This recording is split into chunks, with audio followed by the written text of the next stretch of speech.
lies affect the masses. There's no excuse.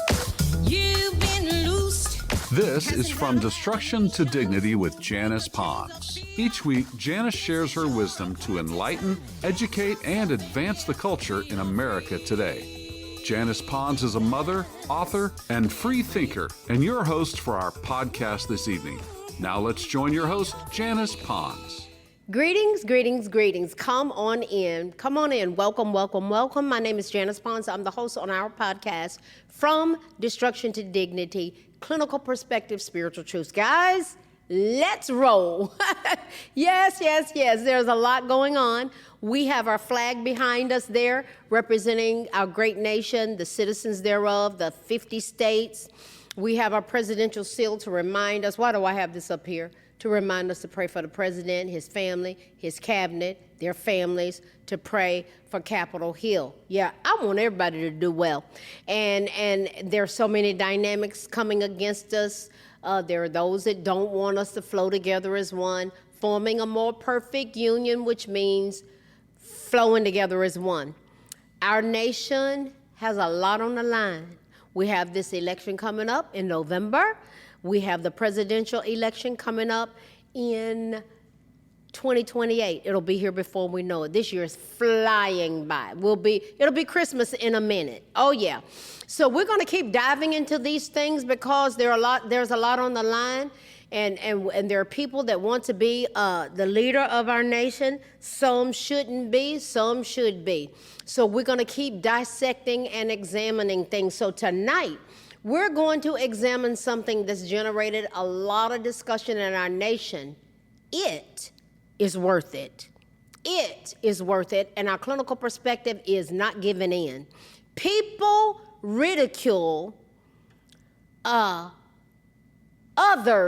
and say they have Trump derangement syndrome, TDS. TDS, yes, but equally ridiculed are those on the other side accused of TOS. I learned about that, TOS, Trump obsession syndrome. So you got TDS and TOS, Trump derangement syndrome and Trump obsession syndrome. He's our president. He's doing a lot, has done a lot of people talking about him. Now, most conservative supporters of this administration, of the Trump administration as it has unfolded, and we as believers should be praying for any administration. According to scriptures, 2 Timothy 2:1-4 talks about that's what we're supposed to do. Pray for those in leadership and authority because we're on the Lord's side. And we should be too smart for obsessioning. We need to be talking about issues and dissecting them. That's what I do. And people are inundated with obsessioning on the news, the lying, manipulative mainstream media. And what I offer in this community is another perspective. Clinical perspective, spiritual truths. From destruction to dignity, clinical perspective, spiritual truths. I think many in this country have become weary of what presents as insanity sometimes. It's just up is down, down is up, the direction in which that we were headed for taking a stand about supporting the country, going in a different direction, and this is what many have dealt with because they took a stand. I've dealt with this. Millions have dealt with this. Some have evolved into shifting into, you know what? I see what y'all are doing over there. Pushing this victimhood, pushing this racism, pushing all of these things. And they're like, I'm not doing it anymore. So what has happened as a result of that? Losing friends because you dared to vote for Trump in 2016. And so what many dealt with was what we could call a cancel culture. Other things that have been dealt with, endless accusations, investigations, impeachments. That's what he dealt with. Then there's the dynamic of bizarre record number of votes counted for Biden in the middle of the night. We went to bed, it was one thing, we woke up, we saw in Georgia things being pulled out from under tables, and they said, oh, nothing to that. Y'all tripping.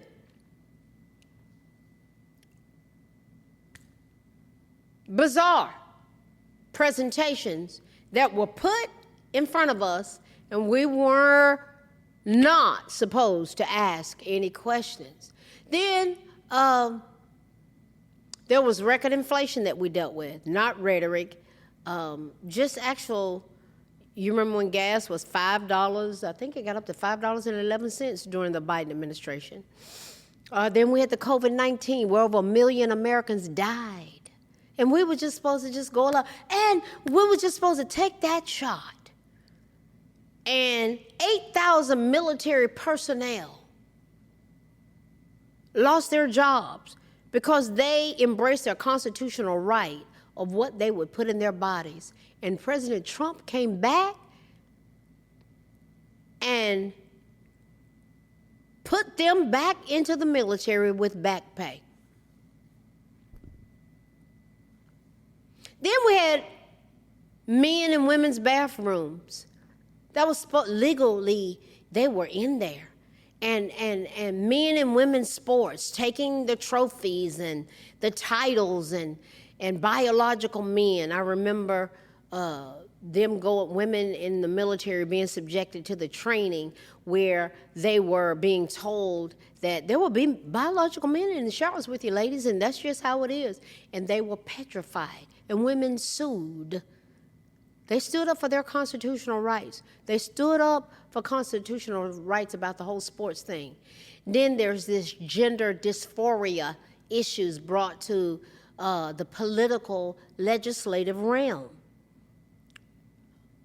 Then we had drag queens and the NEA and public school education exposing children to those dynamics. And we would just supposed to go, oh, isn't that just wonderful? As scores in reading, writing, and arithmetic were plummeting. Then we had the presentation of child mutilation of their genitalia. That even goes along with some radical Islamic dynamics. Then there was the attack on free speech for those appalled by the likes of what I specified that Americans were concerned about and refusing to fall in line. They refused to take their shot. They refused to accept that men could come in the bathroom with their daughters. They refused it. They refused to wear a mask.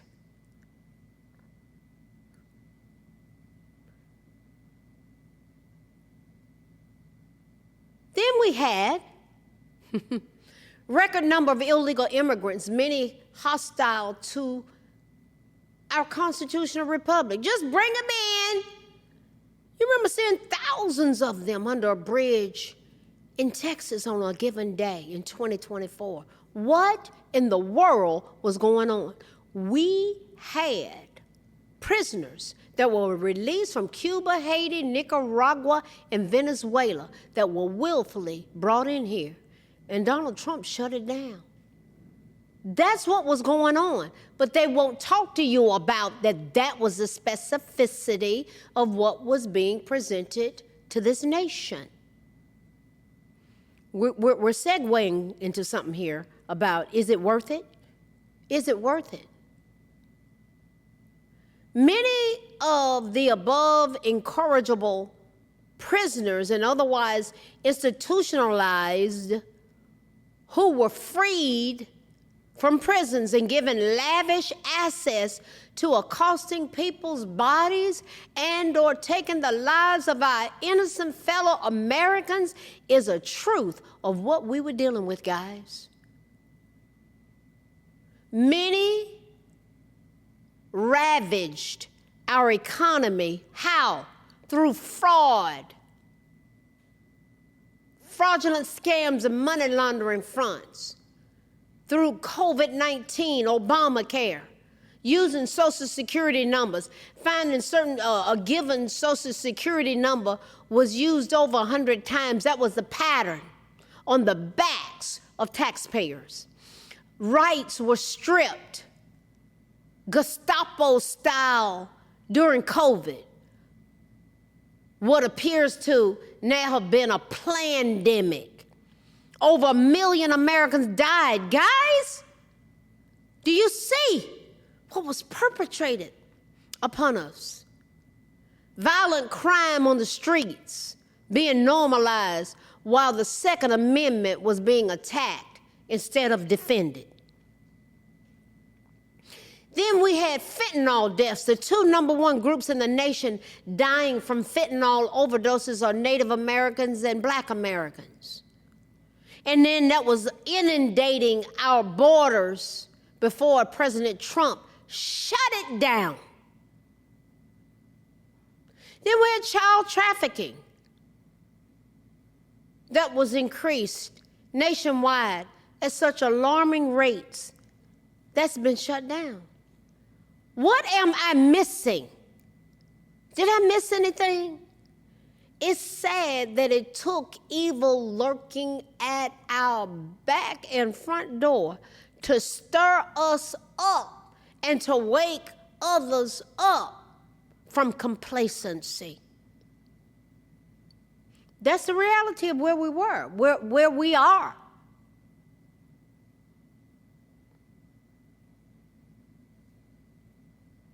Guys, my brothers and sisters and my fellow Americans, don't allow yourself to be gaslit by those who would offer a faint, mealy-mouth argument that your national pride is shameful. We are proud to be Americans. Don't you talk to me about we need to go to Africa. Y'all want to go back to Africa?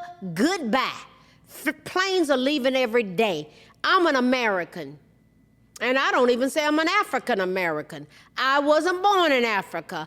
I am American. Janice Pons is an American. There are many, Jesse Jackson started that. I love Jesse in many ways. Oh yeah, we went to the same undergraduate school, HBCU. We graduated with honors. I graduated summa cum laude. He graduated with honors. He was a SGA, Student Government Association president. He was the one that opened up my eyes in the beginning about certain things with this. If my mind can conceive it and my heart can believe it, I know I can achieve it. Think, believe, and do. That got me going in the right direction. And then I learned history that was accurately told. And I've never been the same since. And I left the Democratic Party because I realized that they were part of the history that enslaved us and continues to do so today. Manipulation, control, deception, and lying. Part of which the party switched. A lie. Switch from what to what? That I just specified to what we have been dealing with? Everything that I've just gone through? Come on, guys. Get intellectually honest. Yeah, how about there? Let's start there. Guys, yes, we're proud to be Americans, and we're not ashamed of it. These barking dog accusers don't control us. Many feel that we're dealing with sheer national survival. Is it worth it? Is it worth it to stand up? To stand up and not give in. This shifts us to our clinical perspective, not giving in. Everything I've laid, this is the reality, guys, of what we've been dealing with. Our clinical perspective that we're going to dissect, go with me here. Not giving in. Not giving in. This may involve just keeping your eyes on the prize of doing good, restraining evil, preaching the good news, and guarding your heart with all diligence. Why? Because out of your heart flow the issues of life. Doing well, focusing on the well-being of our families now. And if Jesus should tarry his coming, which some believe that he's coming back again, some don't, that's fine. Y'all don't have to believe it, but many do. Millions of us do. Until that happens, we're like, okay, we're going to keep our eyes on the prize of doing good. We're going to restrain from evil. We're going to preach the good news. We're going to guard our hearts with all diligence, for out of it flow the issues of life. We're going to focus on doing well for our families. We're going to occupy until it comes. Not giving in means maintaining your ground and refusing to surrender to pressure, temptation, or an opponent. It's an active display of resilience and determination where you choose to fight, you choose to resist, or hold your position rather than concede defeat. Key meanings and context matters when we are talking about not giving in. Now, let's consider some dynamics, guys. Refusing to yield, what does that involve? Holding your position despite pressure, demands, or hardship. What about resisting temptation? We're talking about not giving in. Resisting temptation. There's a lot of people yielding to temptation. What does that involve? Withstanding the urge to do something that you know you shouldn't be doing. You shouldn't be doing it. Yeah, it's like, okay, whoa, and I'll get with people that I know and care about, and I'll say, look, I need to hear what I'm thinking here. I need to hear what I'm thinking. We'll talk through that thing. You have to expose it. Expose the thoughts. Go there. This is why recovery support groups are so powerful, so powerful. Then there's rejecting defeat, where the dynamics involves persisting in a challenging or competition rather than admitting loss. It's important to remember, guys, the difference between giving in versus giving up. Let's look at that for a minute. People often confuse the two, but they have distinct applications. Giving in simply means yielding to outside pressure, an adversary, or an internal urge, such as caving to an argument or a craving. That's where people relapse, whether they're addicted to alcohol, drugs, pornography, just all of these things. They give in. It has to do with the pleasure center in the brain. These kinds of things need to be taught in ministerial training about this addiction process that people get involved in. Guys, lean into it. Use it as an opportunity to teach, to learn, to train, to empower. People are dealing with these issues. Then there's giving up. What does that entail? Quitting an effort because something has become too difficult or exhausting. So what happens? People will do something like abandoning a task. Guys, listen. Is it worth it to lock down on these issues that we just went through, that are confronting us as a nation? And is it worth it to not give in? That's what we've looked at tonight. I'll say it once, I'll say it again. We're going somewhere. It's expecting us when we get there, and it's a good place. Guys, I'm going to keep dissecting these things because we are one nation, the constitutional republic of the United States of America. We are not a democracy. We are a constitutional republic that is worth standing up for. And I'm going to keep dissecting these things. I know we are full of greatness. Why? I'm here. You're here. We're here. Our children are here. And we are worth this commitment. It is worth it, guys. It's worth it. And it is worth us not giving in. We're going to keep pressing in as we continue to go from destruction to dignity, clinical perspectives, spiritual truths, clinical perspectives, strategies, skills, tools for wellness and recovery, empowering each other, loving each other, encouraging one another, spiritual truths. Guys, we're united, we stand, divided, we'll fall. Greater is he that is in us than he that is in this world. We're amazing. We are forced to be reckoned with. And we're going to keep dissecting these things. Why? We are worth it. Guys, I will see you next week as we continue to press in, because we got a very, very important election coming up in November. And we definitely have one coming up for our presidential race in 2028. And we're going to keep pressing in, dissecting it, going there, because that's what we do over here. So I will see you guys next week. Good night. Thanks for listening to this week's episode of From Destruction to Dignity with Janice Pons. Janice's mission is to provoke thought, bring awareness, and point people towards intervention when needed. As a reminder, this show is not therapy, but for educational purposes only. For more information, check out JanicePons.com or follow her on social media. We are one power, strength is ours, liberty, been set free, education, affirmation, dedication, information, revelation.